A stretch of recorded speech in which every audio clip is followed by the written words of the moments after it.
Welcome to Speaking of Mol Bio, a podcast series about molecular biology and its trending applications in life sciences.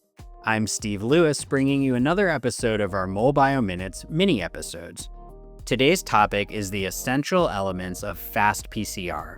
This is Larinus Aliosius with insights and advice on the topic.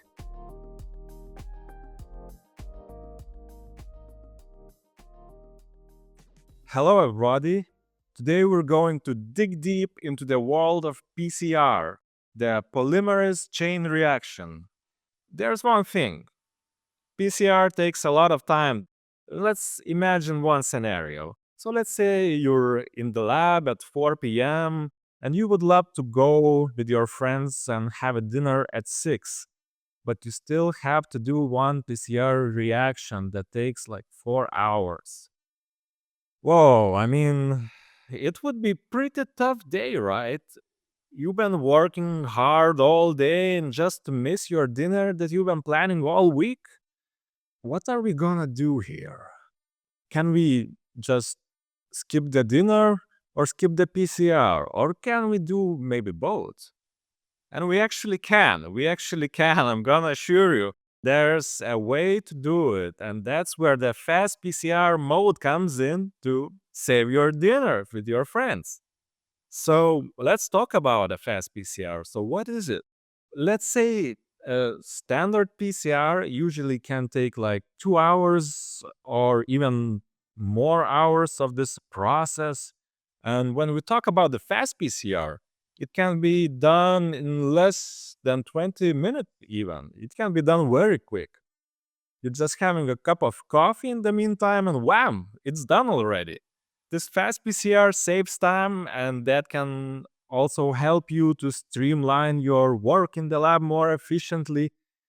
The time is not the only thing we're saving actually.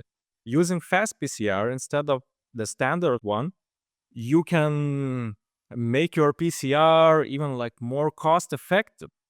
So with fast PCR, you would need less reagents per reaction. So that means you can perform more reactions with the same amount of PCR reagent. And it's also a sustainable choice, the fast PCR, because less waste per reaction will be produced. And also using shorter PCR programs on your instruments, it means that you will consume less energy. Okay, so we know about the benefits a little bit, but how do we do the fast PCR? Let's break it down here. So first up, let's talk about your PCR instrument. So for a fast PCR, you want to have a fast RAM speed, optimally from, let's say, 4 to 6 degrees per second. And some instruments have even faster RAM speeds. But it's important to keep in mind that if you want to use very fast RAM speeds, it's good to test them out and optimize and see what kind of products are forming. Is the PCR going successfully?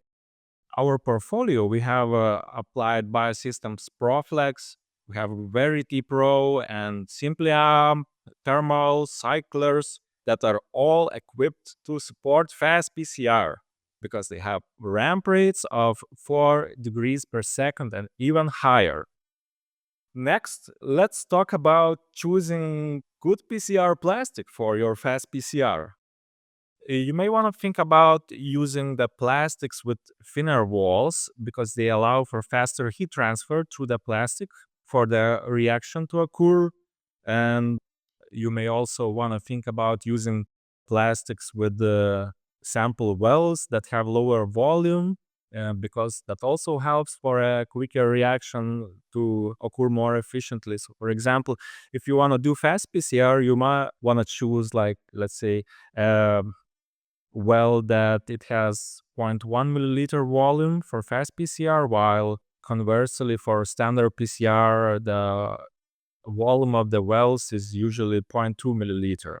In any case, when you're selecting your plastics, always make sure that you select the PCR plastic that is compatible with your PCR instrument. And if you like to know more about these PCR plastics, In the notes, you will find a link to our plastics selection tool that can help you find the right plastics for your fast PCR or just any other PCR application. And now let's move on to the main element of the PCR, the DNA polymerase. The DNA polymerases can be wild type, for example, traditional type DNA polymerases. They can be engineered ones. That means that they were changed from the wild type. For example, we have platinum 2 Taq hot star DNA polymerase. And the main difference between the wild type polymerases and an engineered one in terms of PCR is that the wild type ones usually are slower.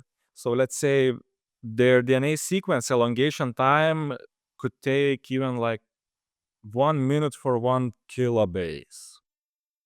On the other hand, if you decide to use the engineered DNA polymerase, you can reach elongation speed up to 5 seconds for 1 kilobase. I mean, that's crazy speed. The difference feels like a race between a horse and a spaceship. You guessed it. In our lab, we love to use the engineered polymerases for a fast PCR because they are just many, many times quicker.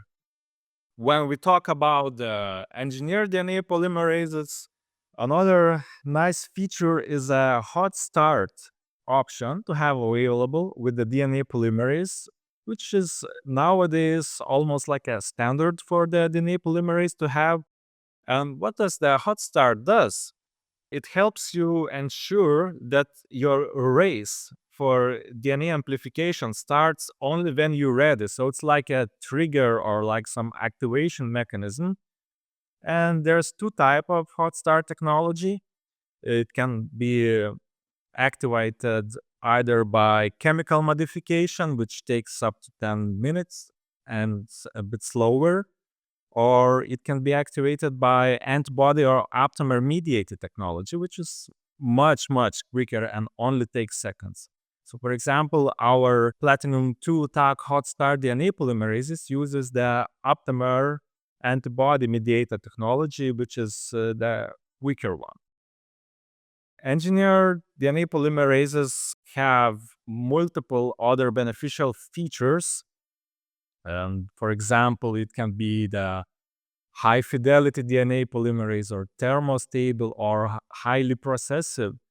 But what do these all terms mean? So let's say if you're using a high-fidelity DNA polymerase, this certain polymerase would help you to have less errors introduced during DNA amplification. And that's real good.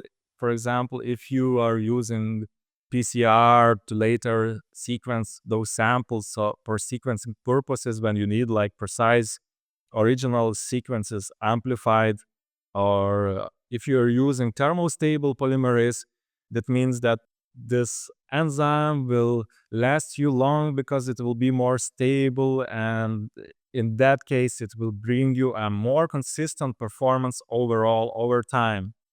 If we talk about the high processivity of DNA polymerases, that kind of polymerase can synthesize long stretches of DNA without dissociating from the template strand. So it means that in the end, it would also help you increase the speed of your DNA amplification. So, what is the real secret sauce to achieve the fast pace of the PCR? And there's one magic word that works wonders with PCR, and the word is optimization.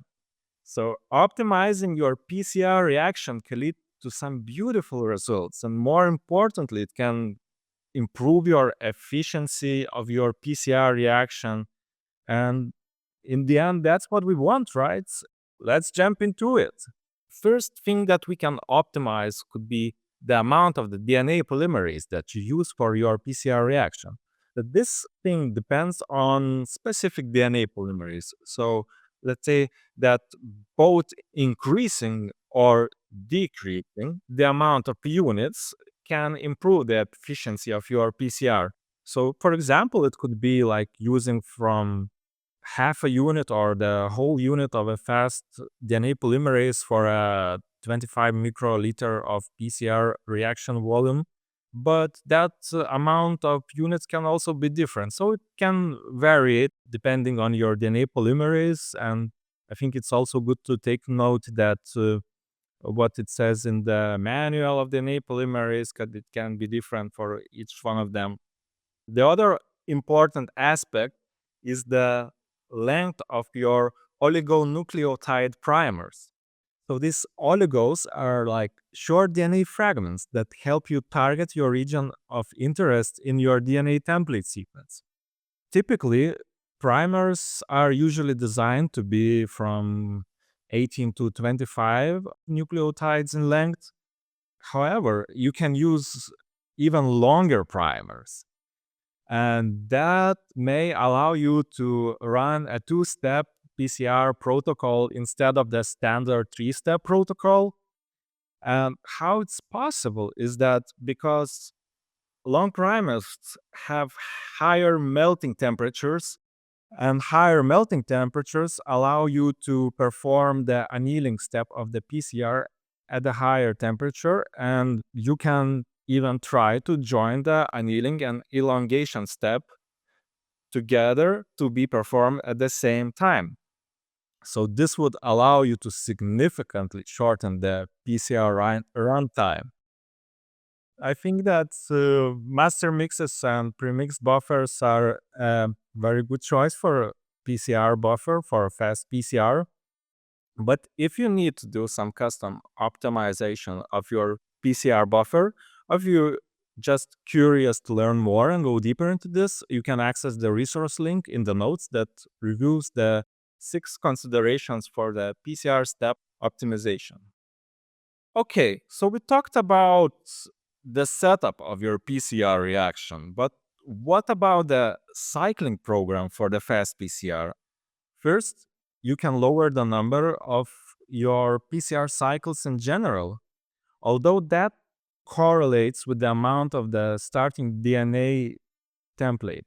I think a good starting amount of the PCR cycles would be something like 30 cycles. Like that's a good starting point to start working from there.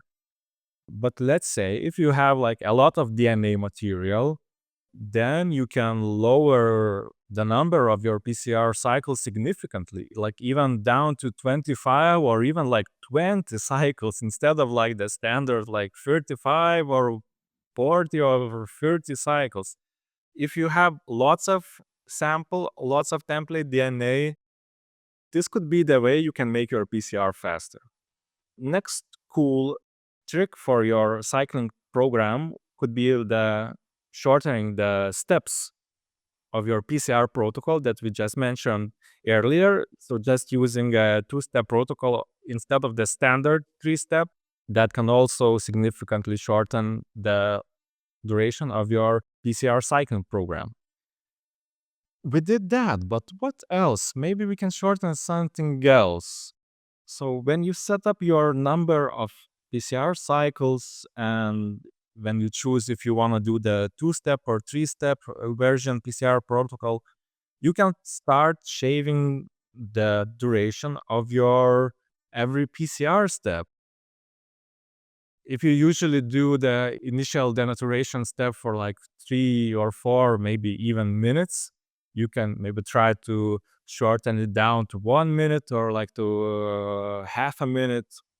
In this case, that's where the new engineered DNA polymerases come in with their strong performance, because the advanced engineered DNA polymerases, they have very short times for each step of the PCR, so you can really cut down the duration of every step if you use the engineered ones.